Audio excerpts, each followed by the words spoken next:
તો વડાપ્રધાન નરેન્દ્રભાઈ મોદીની પોલેન્ડ મુલાકાતને રાજ્યના પ્રવક્તા મંત્રી ઋષિકેશ પટેલે ગુજરાત અને સમગ્ર દેશ માટે ગૌરવપૂર્ણ ક્ષણ ગણાવી હતી।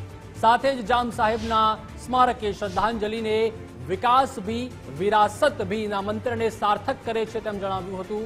વધુમાં ઋષિકેશ પટેલે ઉમેર્યું કે જામ સાહેબના નામથી વોર્સોવામાં મહારાજા સ્ટેટના સ્મારક ઉપરાંત પોલેન્ડમાં કેટલીક સ્કૂલના નામ રોડના નામ પણ દિગ્વિજયસિંહજી જાડેજાની સ્મૃતિમાં આપવામાં આવ્યા છે।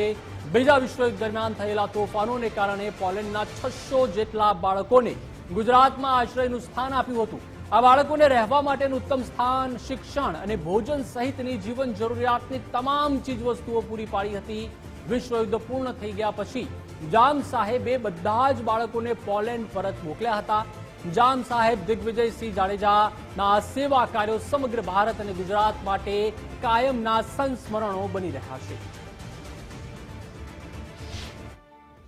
આદરણીય યશસ્વી વડાપ્રધાન નરેન્દ્રભાઈ મોદીએ પોલેન્ડની મુલાકાત કરી છે, પણ આ સૌ માટે, ગુજરાત માટે અને ભારત માટે ખૂબ ગૌરવનો વિષય છે કે જે સમયે સંકટ કાળમાં કોઈ હોય તો ભારત એને આશ્રય પણ આપે છે।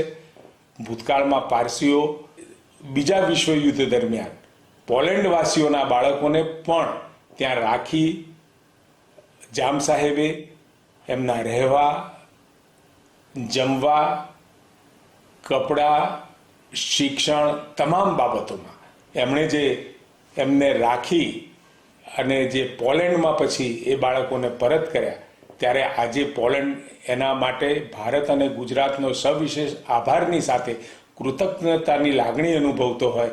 એટલે પોલેન્ડ સાથે આપણો ખૂબ જૂના ઇતિહાસને આજે નરેન્દ્રભાઈ મોદી સાહેબ ત્યાં જઈને ઉજાગર કરે।